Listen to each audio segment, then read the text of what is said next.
Dennis Weaver finally talks about James Arness. Dennis Weaver was born Billy Dennis Weaver on June 4, 1924, in Chaplain, Missouri. He grew up in the middle of America, and Weaver's life in the Midwest really shaped who was both when acting and in real life. His early life was a mix of simple country living and learning about the bigger world of middle-of-the-century America. This gave him thickering heart, realness, and friendliness that would later make him famous as an actor. Weaver's trip into acting started when he was in college at the University of Oklahoma. First studying theater and radio work, Dennis Weaver began his acting story in the theater, first working as a backup actor for Lonnie Chapman in the part of Turk Fisher in the really popular Broadway show Come Back Little Sheba. Even though he started in a small backup job, Weaver's talent quickly showed itself to directors and people watching, and he was soon given the part in the national touring company. Patience let him get better at acting in front of many different crowds across the United States,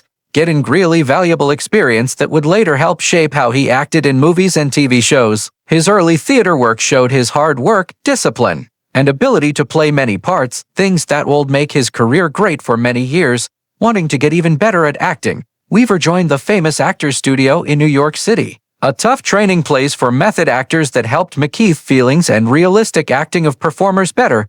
During this time, Weaver lived a life full of never giving up and being practical, doing his acting studies along with a bunch of different jobs to make money. He sold vacuum cleaners, tricycles, and even women's stockings, showing not only that he was good at figuring things out, but that he would never give up on his dream. It was at the Actors Studio that he met famous actress Shelley Winters, who saw how good he could be and helped him get a deal with Universal Studios in 1952, a big step toward aerial movie career. Even with this early studio deal, Universal Studios gave Weaver very few chances to show his skills in big or important parts, but he didn't give up and kept going as a freelance actor, finding his way through the hard world of movies and TV with determination. His never giving up attitude paid off when he made his movie debut in the 1953 Technicolor Western The Redhead from Wyoming, a part that showed his stout charm and natural way of acting to more people. Over the next 3 years, Weaver was in several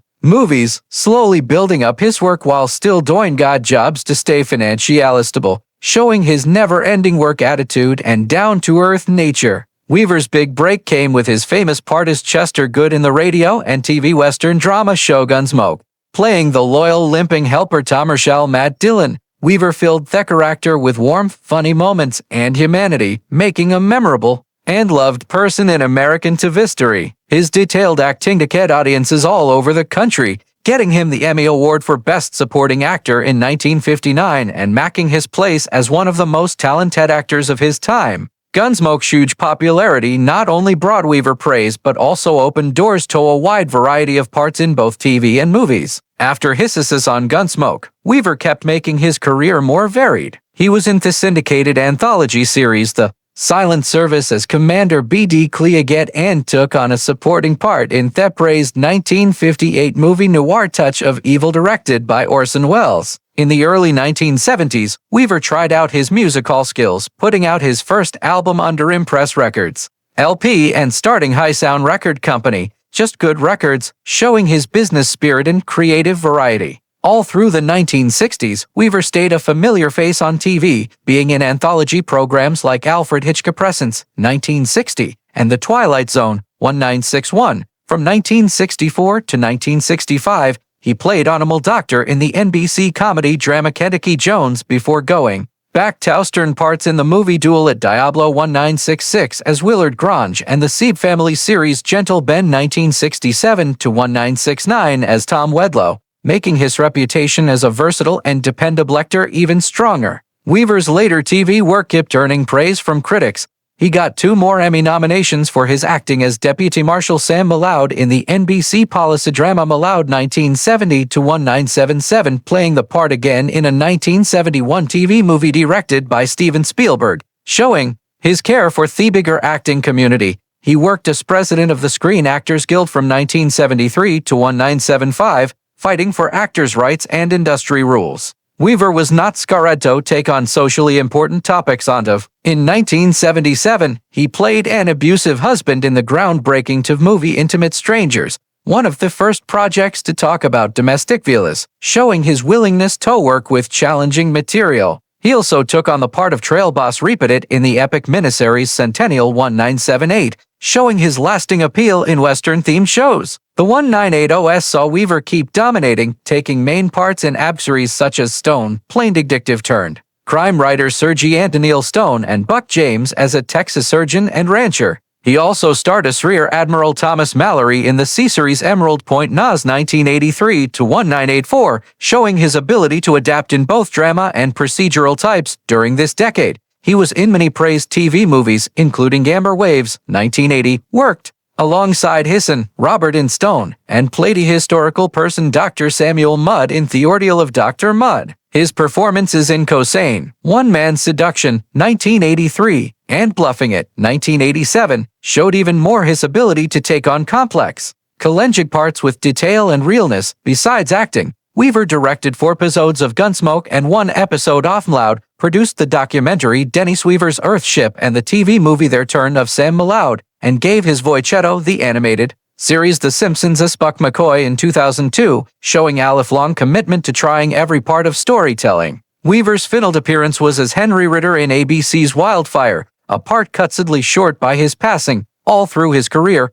he got many awards, including the 1981 Bronze Wrangler Award and being put in Toth Hall of Great Western Performers at National Cowboy and Western Heritage Museum in Oklahoma City. He was also honored with a star on the Hollywood Walk of Fame, a permanent reminder of his huge contributions to movies, TV, and American culture. Dennis Weaver's personal life was deeply connected with his commitment to family, starting with his marriage to Jerry Stell shortly after the end of World War II. The after-war time in America was a time of rebuilding and hope, and like many returning soldiers and women, Weaver looked for stability and companionship in his life. Jerry Stell became Thatencore for him, giving support and partnership through both the good and bad times of his growing acting career. Their marriage was not only a romantic connection, but also a foundation for a caring family environment, one that would last for decades. Together, Dennis and Jerry welcomed 3 sons into the world: Richard, Robert, and Justin Weaver. Each of their children meant a new chapter in Weaver's lives, and Dennis often talked about the deep joy and sense of responsibility he felt as a father. His relationship with his sons showed his values of dedication, hard work, and honesty, qualities he showed on screen and off. While the demands of Hollywood and a public career could have kept him away from family life, Weaver stayed a present and involved father, going to milestones, supporting their dreams, and creating a home where his children could grow with confidence and love. Jerry Weaver herself was a remarkable person in the family, giving never-ending support to Dennis while raising their children. She lived a long life, passing away on April 26, 2016 at the age of 90, leaving behind a legacy of devotion both to her husband and to their family. Her long life let her see the full story of Dennis's career, from his early appearances to his celebrated status as a beloved actor. Her life and partnership with Dennis showed the lasting power of love, strength, and companionship through the decades, making the Weaver family story one of lasting strength and warmth. Dennis Weaver, the beloved actor whose name became known for the famous Western Gunsmoke and the memorable series McCloud, finally broke his long-held silence about his relationship with fellow actor James Arness. Weaver's comments, given in his own words, offer a rare and personal look into the relationship between two of TV's most lasting stars, showing layers of respect, tension, and unspoken friendship that had long stayed behind the scenes. James and I had a very unique relationship, Weaver said, his voice mixed with a bit of nostalgia and honest truth. We were co-workers, yes, but we were also two very different men with very different ways of seeing the world. I respected him. I looked up to his craft. But there were moments, oh, so many moments, where I simply could not understand his intensity with my own way of working and living. Weaver went on to describe the early days of his interactions with Arness, which were marked by a mixture of professional admiration and careful distance. When I first met James on the set, I knew right away that he was so special. Weaver remembered, he had this feeling of authority, this seriousness, that makes people listen, makes people respect him instantly. And I, coming in as the younger, maybe more impulsive actor, was both scared and inspired by that presence. Viewed inspiration can be complicated. You see, looking up to someone alone doesn't always make for a friendship.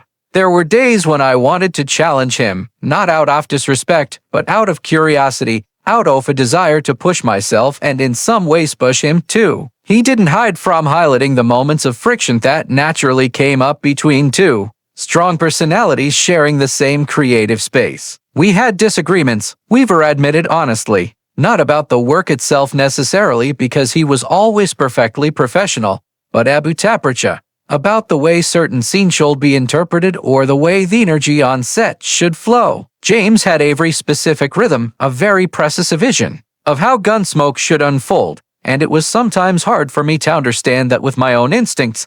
There were days when it felt like we were speaking to different languages, even though we were both trying to tell the same story. Yet, despite the occasional clashes and the difference in their temperaments, Weaver emphasized the depth of his respect for ours, especially when thinking about ours work ethic and commitment to his craft. I have never met another actor who carry the weight of a character like he could, Weaver said. James Arness didn't just act, he became the character. Every step, every glance, every pause in his performance carried meaning. Watching him work taught me more than any acting class ever could. And yes, we argued. Yes, we disagreed. But those moments of tension were never personal. They were creative friction, the kind that sharpens you, the kind that makes you a better actor. I owe a lot to him for it, even if I didn't always admit it at the time. Weaver also thought about the human side of ours, showing glimpses of the man behind the towering screen persona. People think James was all seriousness, all intensity, he said.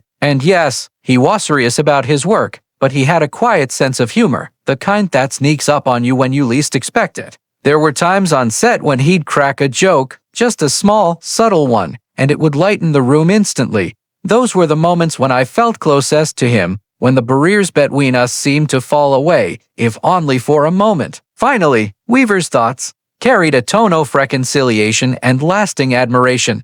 Looking back, I realized that the complexities of our relationship were part of what made it so remarkable. He concluded, James Arness was a man of great talent, great intensity, and great heart. We may have had our differences, and we may have had our disagreements, but the truth is that I will always be grateful for the time I spent alongside him. He taught me lessons I carry with me to this day, and I think that's the ultimate tribute an actor can give to a colleague: respect, honesty, and a recognition of the greatness they bring to the craft. Through these long-awaited remarks, Dennis Weaver not only provided insight into his personal connection with James Arness, but also offered a broader reflection on the challenges and rewards of working alongside someone whose talent and presence are both formidable and inspiring. It is a rare glimpse into the delicate balance of rivalry, respect, and friendship that exists behind the polished surface of Hollywood's golden era. For fans of both actors, Weaver's words serve as both a revelation and a heartfelt tribute,